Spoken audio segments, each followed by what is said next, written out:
All right, everybody, welcome to Capital Raising for Real Estate. Haven't done a capital raising class in a little while. It's been a little over a year, I think, since I've done this. This is a much needed time to start thinking about. Actually, you should have been thinking about this a year ago when I first did this class. I think actually it wasn't this one. The last one I did was how to buy 100 units as a JV. Even if you're just getting started. So if you never saw that, let me know. I do have a recording somewhere I could probably get you access to.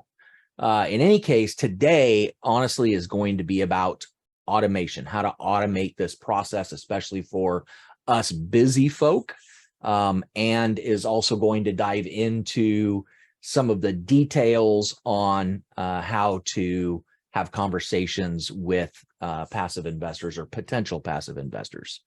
This is going to be a tech-related class. Please don't let the tech scare you. I'm going to say this a few more times. All right, there's going to be solutions for this, so just stay with me. For those of you that absolutely refuse to use tech, then I've got something for you right at the start.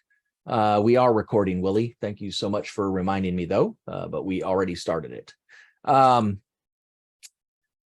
So I have a solution for those that absolutely refuse to do tech. It will be the first thing I cover right after my introduction. So just hang with me. That way you guys can get some value out of it. And if at that time you want to go, you can, but you are absolutely going to be missing out, because if you do not automate this process, then you're probably not going to get where you need to be and meet your goals. Okay. So some admin stuff before we get started for those that know me and have been on my sessions before. I want to move this over here. You will know that I am a very interactive person. It's why I don't do webinars. I do Zoom meetings. So that said, if you want to put your contact information, and I know this is like forbidden in the guru groups, but if you want to put your contact information in the chat box, and your value proposition, if you have one, or whatever you want to call it. Some of my people call it $1 million message. Some people call it elevator speech, whatever you want to do. Feel free, please do so, because this is a relationship business. And if we're not constantly building relationships, then we are not going to survive in this business. So I am all about everybody sharing their information. Now, the one thing I do not want to see, and I will boot you in 2 seconds, is soliciting your loan products, other offerings, things like that. Please do not do that. You will get kicked out of this masterclass, okay? So please don't do that. Other than that, feel free to give contact information and everything else. Everybody's square on the rules, because they're fairly simple. If you do not, for those of you that are asking for that JV webinar, you're gonna have to email me, because I'm not gonna go back and look at the notes on this. So send me an email. You'll get my email address in just a second, but you've been receiving my email because the email that you got to remind you that this was starting in an hour is my email address. I don't use one of those no reply crappy things. That's just, sorry, I'm more transparent than that. All right, so all that said, what do you say we start this mess, shall we? All right, capital raising for real estate, getting the cash you need for the upcoming foreclosure crisis.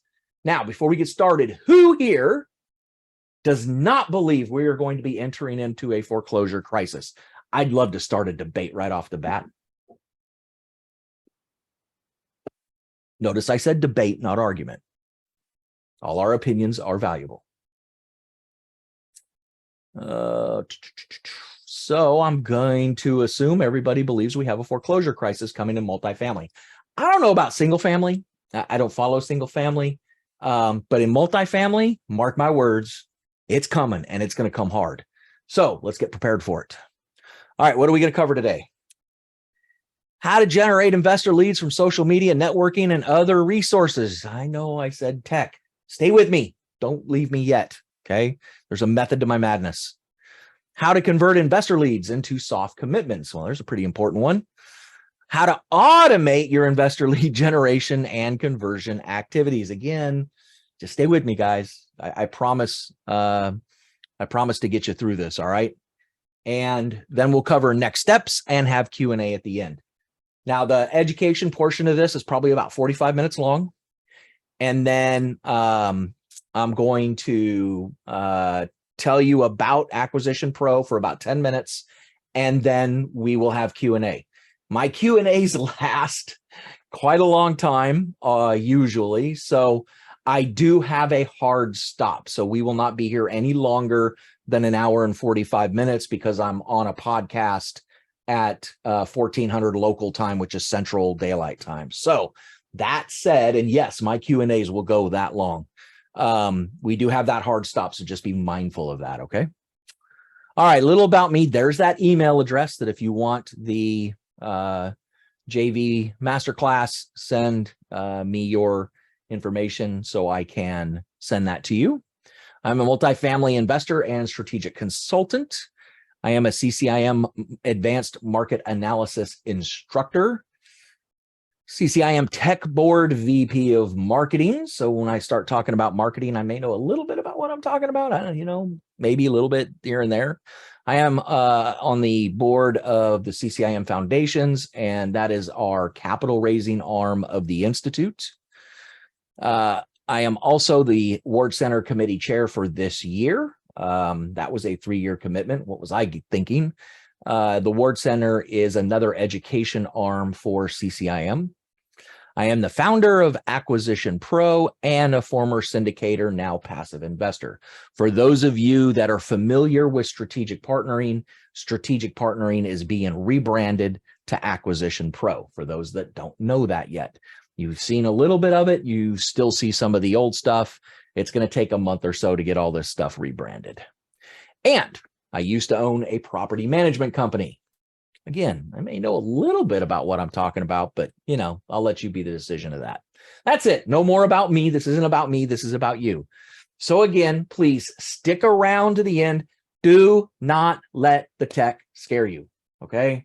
At the end of this presentation, I am going to spend about 10 minutes to tell you about Acquisition Pro and how everything we're going to talk about from now until then will be done for you inside that product. All right. So you're going to want to hear that information. But for those that absolutely refuse to use tech, and there are some people out there that are like that, raising capital is all about relationships. And that's really all it is. It's just letting people know what you do and having the forethought to have a conversation about what it is and how you can help them. So for those that hate tech and just refuse tech, you already have contacts, okay? And this, I literally just saw this the other day. I don't know if any of you know Alex Hormozy. He wrote the book called $100 Million Offers. He's getting ready to launch his new book, $100 Million Leads. And he did a video the other day on YouTube, and I follow him. He's an amazing guy.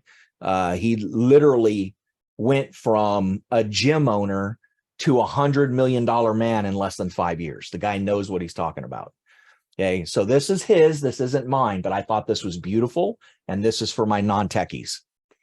All right, so you have contacts already. So what I want you to do is I want you to look at your phone. And I want you to go down all the contacts in your phone and just, if you can export them, great. If you can't, start filling out a spreadsheet. Take the time to do this. All right. There's a method to my madness, or I should say a method to Alex's madness. But this is what he said to do. And this was brilliant when I heard this. All right. So your phone is number one. You have contacts. People think, oh, I don't have a list to email to or do it. Yes, you do. Okay. So pay attention. There might be a quiz later. The next is your email. You have people in your email. You don't know if they're qualified investors, if they're passive investors. You don't know if they're investing in real estate or not. For a lot of these people, maybe you do.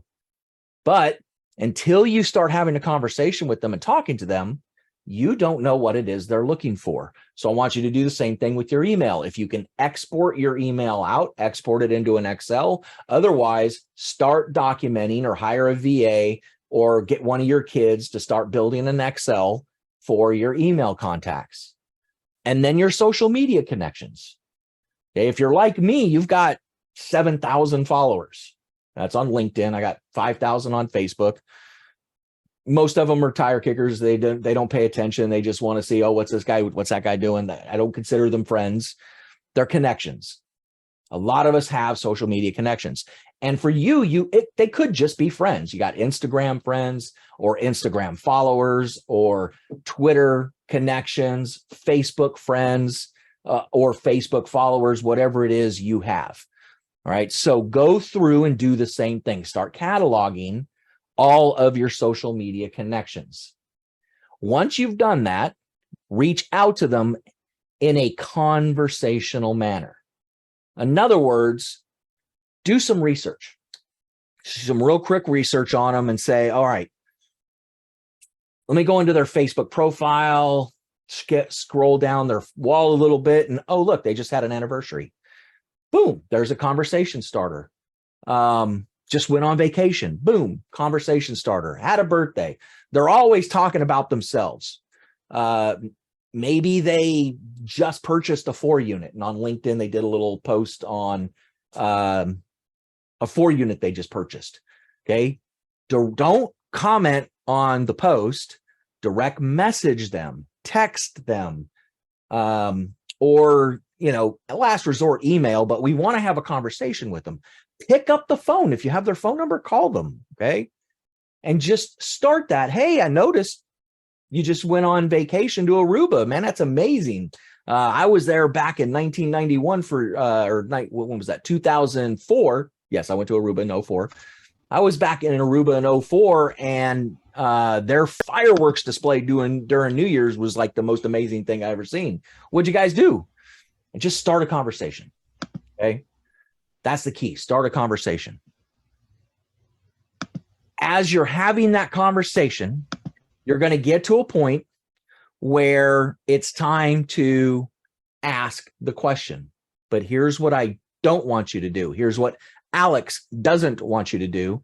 And that is, do not ask them if they are investing.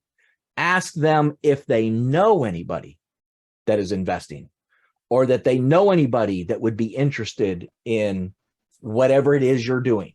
Okay. Could be mobile home parks, could be multifamily, single family flipping, whatever you're doing.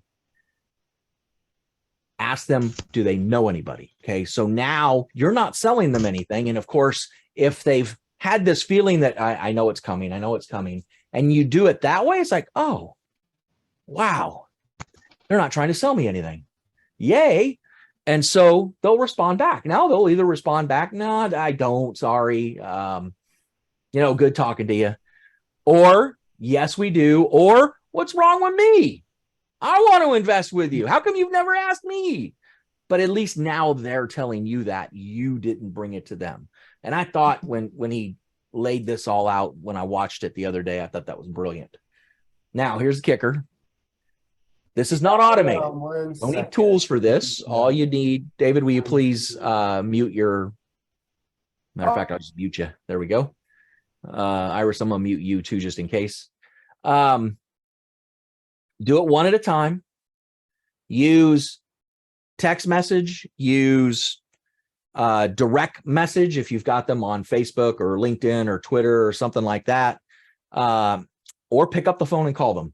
Last resort, email them. It's hard to hold a conversation on email unless you can get them into like Google Chat, but then you have to have Workplace in order to get them into Google Chat. So do it one at a time. Okay. Do up to 50 a day. And I guarantee you, you will find, or I should say, Alex guarantees you will find people that will want to do business with you, or they will refer somebody that they believe will want to do some business with you. Now, here's the key to that.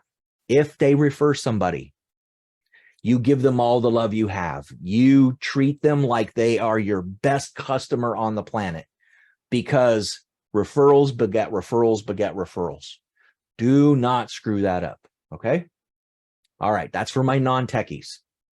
So if you are absolutely afraid of tech, thank you. Have a nice day. I love you. And hopefully you got something from this. For everybody else that's here, hang with me. I got some good stuff for you. All right. All right, let's get into the good stuff now. How to generate investor leads. Well, let's go right back to social media again. Okay, so there are 3 tools that I'm going to recommend. Facebook's number 1, and Facebook is for building your presence. All right, so what you want to do is you want to dive into Facebook groups. If you do not have a Facebook group, I highly, highly, highly recommend you create a Facebook group. My Facebook group has done amazing things for me. Okay. And utilize other Facebook groups as well, because people are having conversations in other Facebook groups, especially if you're just starting yours. You've got to be able to build yours up. So enter into the conversations in other people's Facebook groups. That way they can start to see, especially if you're answering questions, they can start to see that you're building your presence on there. You can show your expertise. You can show your knowledge. Don't be afraid to ask questions. Now, I wouldn't ask clickbait stuff like we see all the doggone time. Don't do that. That's too noticeable. Just comment on other people's stuff and answer questions or ask questions from other questions. Try to keep the conversation going. Once you've done that, if somebody has liked your comment or you're doing a connection through the commenting in somebody else's group, you can now connect with that person and like them. And once you build that relationship with them, now we can start to talk to them on direct message. The other one is LinkedIn. LinkedIn is for outreach. Okay, not building presence. We see all the time people are putting up articles and showing what they're doing. It's great for displaying your expertise. I'll give it that. But LinkedIn's primary source should be for prospecting. That's what it's there for. It's why they built it. Okay, they built it for business people to reach out to other business people and even some consumers. All right, so use LinkedIn for your outreach. Now, use LinkedIn Navigator. Yes, there is a cost to LinkedIn Navigator, but it is well worth it. And with LinkedIn Navigator, there is an automated tool called Linked Helper. Linked Helper is solely responsible for all of the connections that I have built and people that have come over on an automated process into my email ecosystem and in my community because of Linked Helper. I don't spend any time on LinkedIn. I turn Linked Helper on in the morning, and Linked Helper does all of my prospecting for me throughout the day. It connects with people I've told it to connect with inside LinkedIn Navigator. Now, you don't have to have Navigator, but Linked Helper works best with Navigator. So it'll connect with those folks first. And when it's done doing connections, it will come back. It will check to see if those people responded. If they did, it stops for them. If they didn't, it will send them my value proposition. So there's a time lapse there. So it doesn't look like it's a bot. It actually looks like a human. Even when you watch it, if you pull it up and you watch it, you'll see it typing as if you were typing, not as fast as a transcriptionist, but much faster than my hunt and peck. But you can watch it type. So LinkedIn does not recognize that it is a bot. It is amazing. And I highly, highly, highly recommend you use both these tools for your outreach. And then YouTube is for education, right? So this is how we reach out to folks and let them know we're an expert in what we do. We start to provide education. You can do what are called YouTube longs, which are anything over a minute, and YouTube shorts or anything less than a minute. What I recommend, and I got to follow this myself, but I got so busy in this rebrand that I haven't been on YouTube in a month, and I really need to get back on the channel again because I had some really good growth over the last 9 months, and it just kind of plateaued because I haven't used it in a month. But you should do a long every week, and you should do a couple of shorts, 2 to 3 shorts in between. Rebecca, me too. I miss doing them.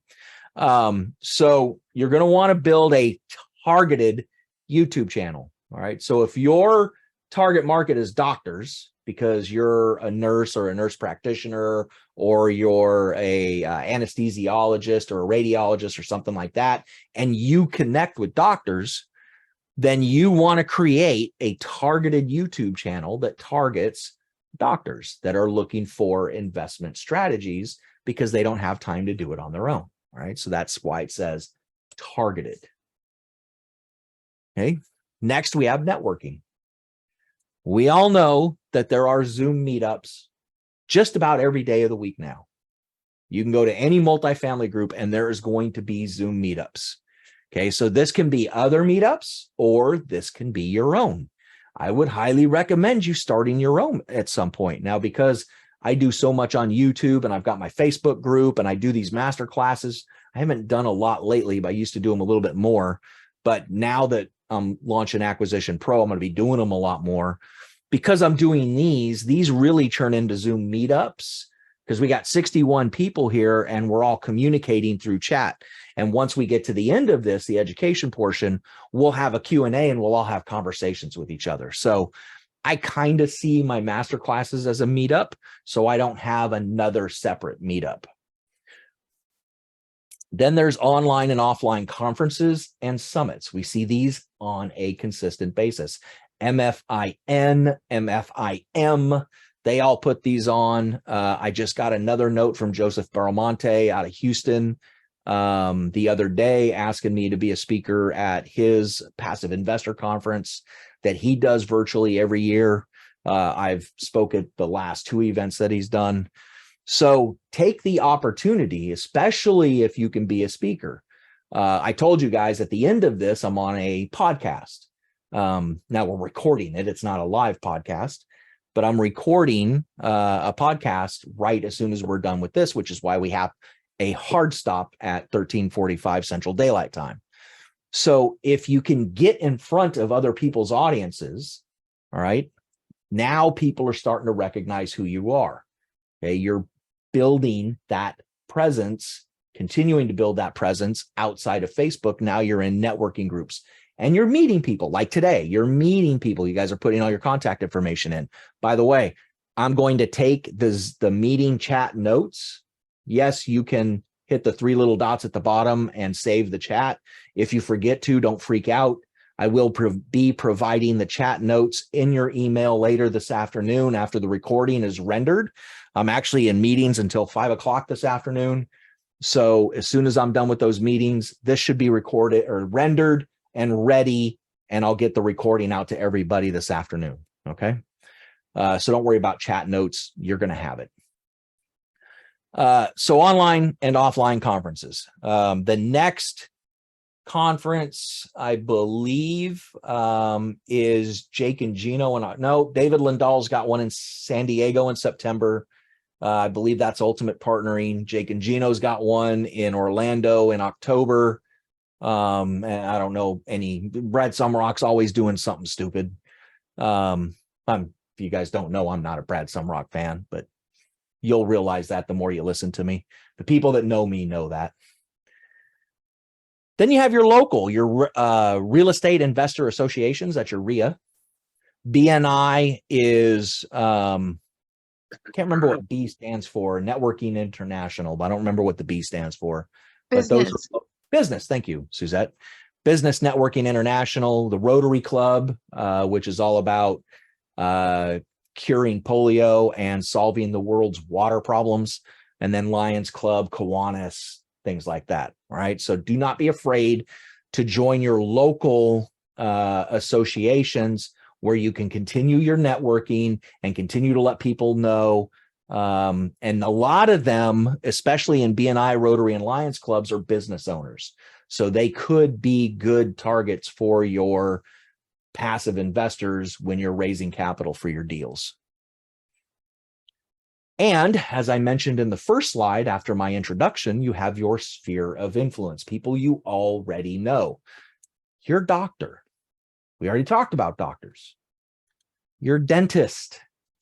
Your financial planner. And if he's a really or she is a really, really good financial planner, good chance they may actually be accredited, but they don't have to be accredited. You just have to have a relationship with them. If you're doing 506B offerings, then you can have non-accredited investors, only 30 or 35 of them.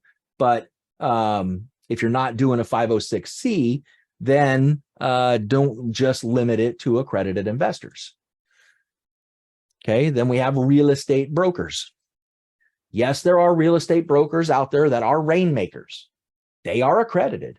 I know a group that is highly successful at raising capital. They've raised over $10 million, and all they target are real estate brokers for their investments, and they only do 506C offerings. So they are targeting rainmaker real estate brokers. So don't be afraid to target that, or don't be afraid to reach out to your real estate friends. And then your friends and family. Now, I'm going to caveat this one. If grandma has never invested and grandpa has since passed away and has left grandma a windfall, do not go to grandma for your investments. Just don't. You're going to set yourself up. Don't do that, please.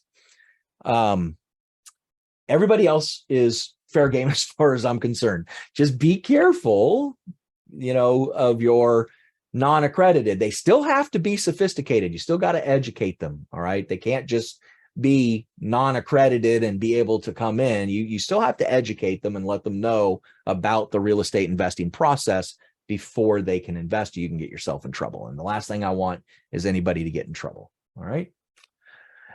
And then finally, and I'll go through this one very fast because the majority of you are not going to ever do this, but paid ads are a way for you to generate investor leads. And that doesn't have to be a 506C if you do it correctly. If you're, as long as you are not talking about any specific offering at all, and you're careful about what you say, you can use paid ads. So there is Facebook and Instagram, LinkedIn. Now, how many here have heard, or you know what? Let me change that because there's 61 people here, 60, not including me. Who has not heard that LinkedIn is the most expensive ad platform in social media? Who has not heard that? Trevor says he's not heard that. Interesting. I can't tell you how many times a day I hear that you don't want to advertise on LinkedIn. It's the most expensive platform there is. Well, let me tell you something about LinkedIn. I learned something because I finally decided to test, because I can't advertise on Facebook. Facebook banned me about 3 years ago, and they absolutely refused to let me advertise. Sons of guns. It is what it is. We find other ways to do things. So I went and I started an ad on LinkedIn a few days ago, and I'll be darned, you can actually target LinkedIn groups in your targeting. You cannot target Facebook groups in Facebook advertising. They do not allow it. You can target pages for your audience, and you can target influencers, but you cannot target Facebook groups. In LinkedIn, you can target LinkedIn groups. And I thought that, just who cares what it costs? I'm going that way. That is, to me, a game changer. And so I ran a LinkedIn ad. Now, I've run Facebook ads and I've run Google ads, but I've never run LinkedIn ads. And I'm learning how to run YouTube because I want to get on the YouTube ad network. That's going to take a little bit more effort on my end. The cheapest ads I've ever had have been on LinkedIn, and I'm getting some good results from it. It's less than $1 a click. I'm running an ad simultaneously on Google Search Network right now, and it's costing me $3 a click. So do not believe that LinkedIn is the most expensive ad network out there. That is false. At least for the ad I'm running for this masterclass, I turned it off just before we came on. The ad I ran for this masterclass, I have not seen less than $1 a click in a long time. Even Facebook is over $1 a click. Now, it depends on what you're targeting. If you're targeting anything that goes back into Facebook, you can get it for pennies on the dollar. But anything that goes outside Facebook is going to cost you anywhere from $1 to $2. So the fact that I'm getting 91 cents a click inside LinkedIn, to me, thumbs up. So don't fall into that trap. And then there's YouTube. And I think YouTube is the most powerful ad network out there. It takes more effort because it's actually video. You got to put out a video. It's got to be a good video. And so there's more to it than that. And I have a coach right now that is helping me do YouTube ads. So in the next month or two, I'm hoping to start running YouTube ads. And then I've mentioned Google search. And then there's the display network. Be very, very careful with the display network. The display network will bite you right on the backside. So Google search in our industry, I've yet to figure out how to target in Google search. I had it in Facebook. I've got it in LinkedIn, but I cannot figure it out in Google search or our target market, the people in our industry. Now, keep in mind who I'm targeting. I'm targeting multifamily investors and brokers. They are not doing Google searches, apparently. That's my story, and I'm sticking to it. Or I'm just not good at Google search. But how I can be good on 2 ad networks and not on that one when they're all basically the same, I'll let you be the judge. Okay. And then finally, TikTok. Like YouTube, TikTok is video based, so it requires a lot more work to do TikTok. I personally don't use TikTok. I don't plan to ever use TikTok, so I'm not running TikTok ads. All right. Any questions about generating investor leads? Social media, networking, sphere of influence, and then, of course, the ad networks. Okay. So how do we convert these leads? Well, follow-up is the key. If you are not following up, if you do an e-blast, everybody loves Constant Contact and MailChimp because you can upload contacts and just do this big e-blast. Brokers love them. If you do not have a follow-up process, you're not going to convert. Very, very, very, very, very rarely does somebody ever reach back out from one attempt. Okay. Picking up a phone and dialing somebody, if you don't know them, they don't recognize that number. These days, chances are they're not answering the phones. Okay. For the most part, there are still a few people that do. I haven't answered my phone in 2 years. You try to call me during business hours, you're not getting me. Text me, I'll respond. Email me, I'll respond. Phone call me? Nope. If you're not my wife, I do not answer the phone. And half the time I don't answer it for her. Just don't tell her that.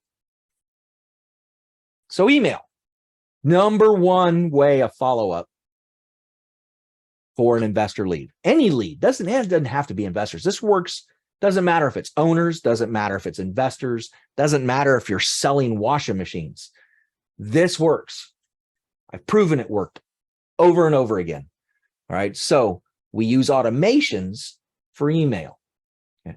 What does automation mean? It means that when you add somebody to your CRM, your customer relationship management software, we're into the tech now.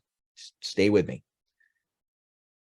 You can give them a tag, or you can create a trigger event. And from that trigger, or that tag could be that trigger, then it starts what's known as an automated email sequence. Okay. Or in some tools, it's called a workflow. Inside this workflow, we now have the ability to follow up. And we can even stop that workflow or that sequence based on behavior from the prospect. So if they reply, we can stop it. If they schedule an appointment, we can stop it. And it's all automated. The whole process is automated. So all you do is, once the prospect is in your system, you just tag them with this little tag. Or if they filled out a form to get into your system, you don't have to do anything. It's done already. It automatically adds them. Okay, that's how we use email automation for follow-up. Inside my system, there are 9 emails that follow up. Let me rephrase that. For For the investor list, there are 7 emails for the next 7 weeks, 1 email a week. What I have seen is between about emails 4 and 6, you'll get a response back. And the reason is the whole goal, everything has to have a goal. The goal of these campaigns is to get them to respond. That's the goal. If they have not spoken to you yet and you're just doing cold outreach, we're trying to get them to respond. All right. Once they respond, now we can start the process. Oh, my buddy Jorge is here. Jorge, what's going on, bud? I haven't seen Jorge in a while. He's down in Miami, Florida. You guys need to know Jorge. All right, SMS, same process. Difference is it's going to their phone and not their email. So let me ask you guys this question. Which do you think is more powerful that they will see, email or SMS? Yeah, Victor says SMS. Of course. Everybody, they get a text message, they look at their phone, and they're like, I don't want to talk to that moron, delete. Or, oh, whoa, look at that. Predict future population. What in the world is he talking about? Reply. What do you mean? Ooh, we just started a conversation. Again, the point is get them to respond. So and I'm just going to say this, forgive me. I'm going to ask for forgiveness up front. I'm about to say a cuss word. We baffle them with bullshit. They're never going to understand what you're going to tell them. I'm going to guess most of you aren't going to understand when you see my email sequences, because they're not meant for anybody to understand, only somebody that actually knows how to do these highly, highly, highly technical processes like predicting future population. It creates a response, and that's what we're trying to do. We're just trying to get them to respond, because once they've responded, now we're building a relationship. Now we have the ability to start a conversation with them. And now we are starting to lead them to not just being a non-accredited or accredited. Now we're leading them to be qualified, meaning if we're doing a 506B offering, we have a relationship, a substantive relationship with them. They are now qualified for 506B. That is the goal of these campaigns. So for those that have seen my post email sequences and go, wait a minute, there's no way I can respond to this. It's not meant for you to be able to respond to it. It's meant for them to question it, because that starts the conversation. Then I'll help with the response. Okay. Don't worry about the response. But with email, same thing, SMS, it automates the process. So if somebody fills a form out somewhere, like on your website, and it starts that email sequence, it will also start that SMS sequence if you have it set up that way. Okay. So you can try to get them through email. The email is 7 weeks. The SMS is only 4 weeks for passive investors. Then you have direct message, and you can use automations in direct message as well. Just like you can use the workflows to do SMS, you can also use it for direct message if they are in that network, whether it's LinkedIn, whether it's Facebook, or whether it's Instagram. But they need to be in that network in order for you to do direct message. So in what I've set up inside of our system, we do not use direct message for automation because most people don't have those connections yet, but we can set it up. It is not hard to set up. These workflows are really easy to set up. And then, of course, there's phone outreach. And I don't mean picking up the phone and calling. I'm talking about ringless voicemail. And what can happen is you can say, okay, send a text and wait a certain amount of time. If they do not respond to the text, send a ringless voicemail. You can even go a step further that and say, instead of doing ringless voicemail, let's start with dialing that prospect first. But what it is you'll get a notification that says, hey, so-and-so just filled out your form. And it's been however many minutes, 2, 3, 5 minutes. They have not responded to the SMS that we sent them. Do you want to call them? If you hit any key, it will dial them. And so you're on the phone, and now you can have a phone conversation with them if they will pick up. Now, they've just received that SMS text from you. They just received an email from you, and they just opted in on a form from you. So they're going to recognize when that number calls them. All right. So there's a better chance for them to pick up. If they don't pick up, then the ringless voicemail comes in. It'll do the ringless voicemail and leave them a voicemail. So that whole process is automated, other than you actually being on the phone. But the automated system tells you, do you want me to call them or not? And we can set that up. That is also easy and is inside the system. It just has to be turned on. So what you say makes a difference. Everything leading up to this point is all great. We can run automations all day long. But if somebody responds, what in the world do I say? So there is a process in sales, and it doesn't matter whether you're selling real estate, whether you're selling washing machines, or whether you're trying to bring passive investors into your network to be able to offer them opportunities when you have something. And it's called pain, agitate, solve. There was, for a long time, I did not like using pain, agitate, solve, because the way it was taught to me is, this is a knife, and I'm going to stab you with that knife. There's your pain. Now I'm going to twist the knife, and I'm going to agitate it until you're just ready to just drop. And then I'm going to solve your problem for you, stitch you up, and give you a Band-Aid. That's how it was taught to me, and that's not the right way to do it. Okay.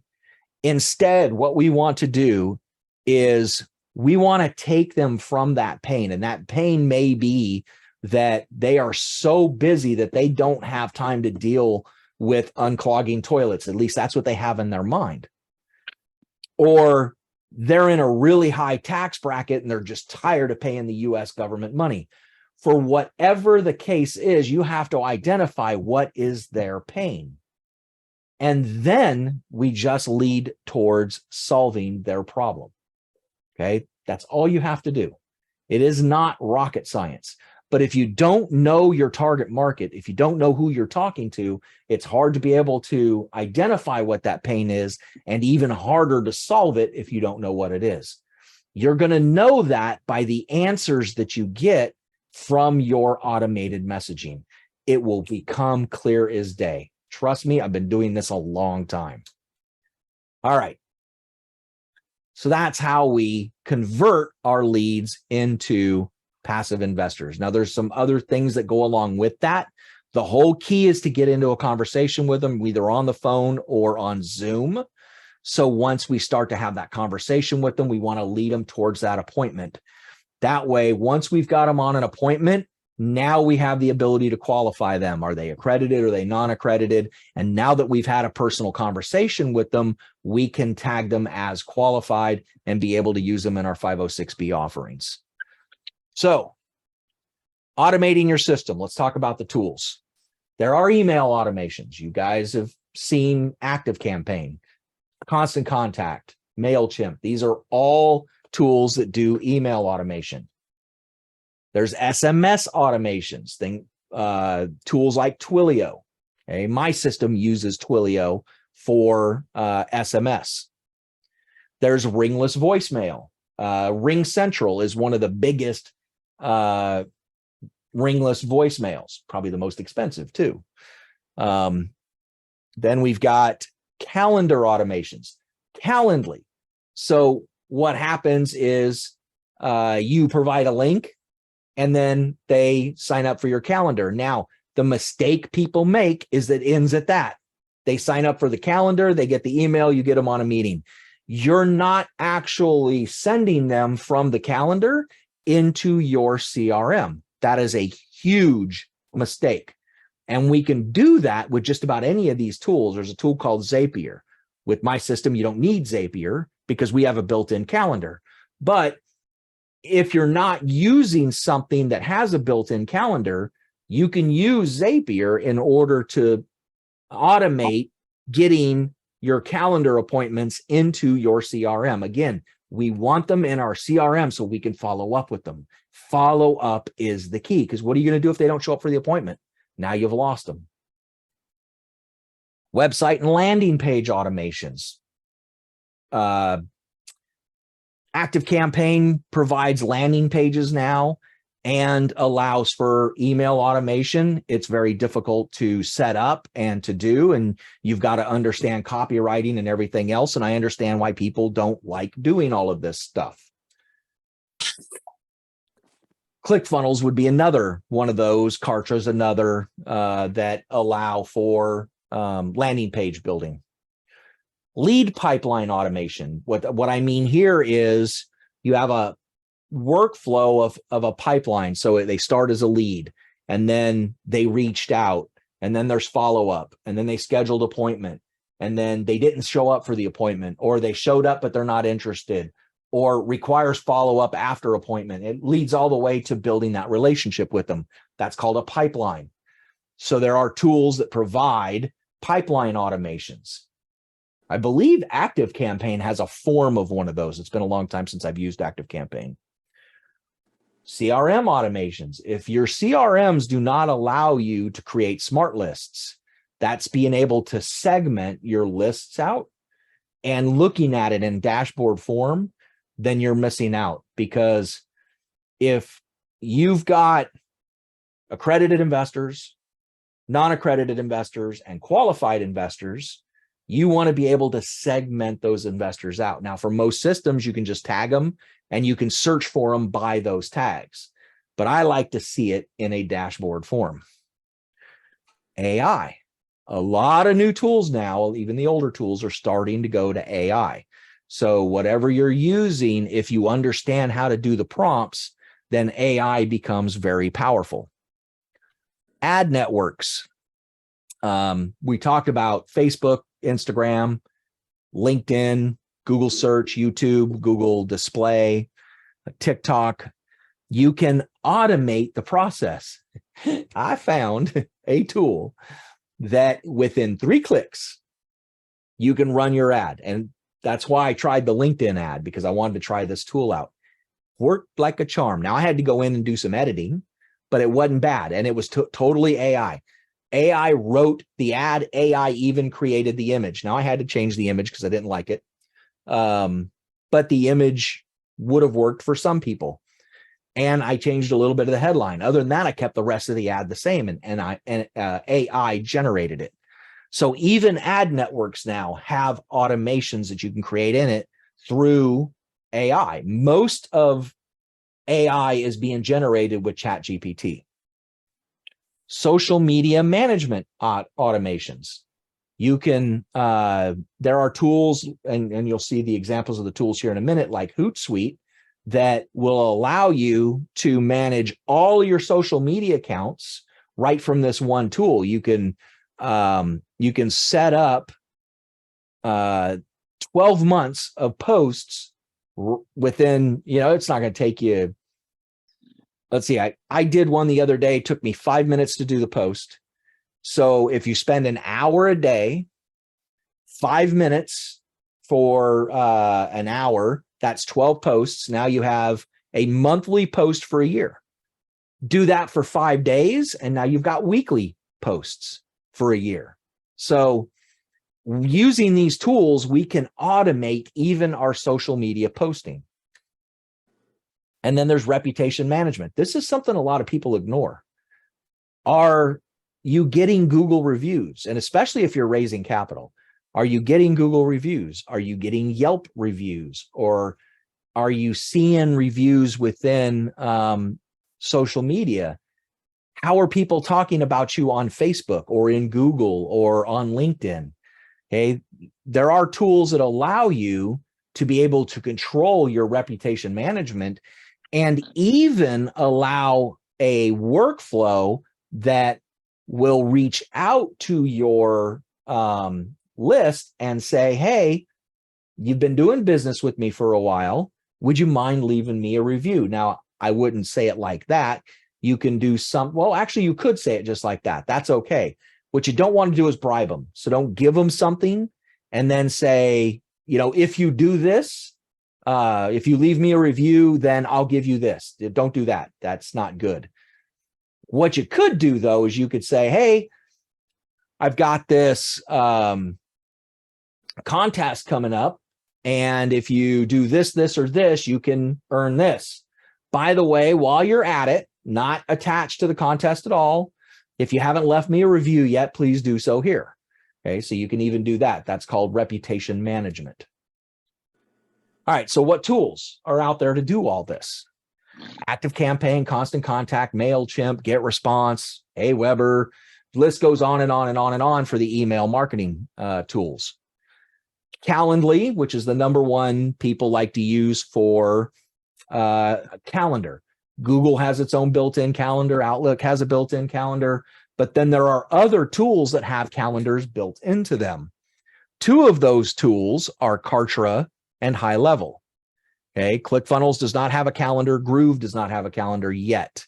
Now, the guy that built Kartra, his name's Mike Filsame, he left Kartra and he built Groove. So I'm sure Groove will be getting a calendar soon. Let's see, OneSub. Okay, thank you, Trevor. OneSub's another one. Oh, and ClickFunnels, Kartra, Groove, High Level, these are all, well, these three, Kartra, Groove, and High Level are all in ones. ClickFunnels would like you to believe they're an all-in-one, but they're really not. They're very fragmented. And even though their web pages look really good, you end up hamstringed. It's like leasing, ground leasing with ClickFunnels. If you ever want to leave them, you don't get to take your stuff with you. It's theirs. So that's the way Russell Brunson keeps you sticky to their network. I think that's thievery, but I still like the guy. He's a nice guy. He's the best marketer on the planet for sure. HubSpot's another big one that allows you to do a lot of the stuff. The thing with HubSpot, especially for commercial real estate brokers, is HubSpot has an app in it that will allow you to put in property data. Now, a lot of the CRMs will allow you to do custom fields, but you'll find you can only enter one property. Most people own more than one property. So you're hamstringed by that, including in my system. The commercial real estate CRMs would be like RealNext, which is RealNext Core. Now I'm brain farting. ClientLook, Apto, Pipedrive. There's multiple ones. Hootsuite, we talked about that. That is your social media management. And then, of course, there's ChatGPT and Bard for doing AI. Bard, if you don't know, is Google's AI. Now, here's the difference between the two of them. And I didn't know this. Just hang out on YouTube for a little while. You learn a lot of things. ChatGPT, as most of us know, doesn't do anything current events. It stops at September 2021. So anything prior to September 2021, ChatGPT can pull information on. Bard, on the other hand, because it's Google, can actually search current events. So you can ask Bard, like if you're doing research, Bard would be better for research than ChatGPT because you can find current information on Bard where you can't on ChatGPT. So hopefully all that makes sense. All right. So what's next? Next steps. Start building relationships now. I can't say that enough, guys. I say that every single thing. Everything I do, I say start building relationships now if you haven't been doing so already. I know we hear all the time, and a lot of you have heard me say this. People say that the top three words in real estate are location, location, location. That is absolutely false. It is relationships, relationships, relationships, because without the relationships, the location is irrelevant. Does that make sense to everybody? Yes, sir. Relationships are number one. All right. Who said that? George, I thought that was you. Yes, sir. All right. Next steps. How to win in a down cycle. You got to stockpile cash, not your own. Stockpile other people's cash, but do not take their money yet. Don't do that. Unless you have an LLC put together and you've got an escrow account and you're willing to pay them some interest while you're holding their money, you really probably don't want to hold their money. Really, we want to get to soft commitments so when we have an opportunity, we can offer it to them, unless your intention is to build a private equity company, in which case you can start taking their cash. So build relationships with passive investors and JV partners so that you have the ability to find people to do deals with. So if you can raise $1 million, find 2 other JV partners that also have $1 million. Now you've got 3 million between the 3 of you. You can buy a bigger asset as it goes into foreclosure. And then use automations to win. Attack the market before the bottom.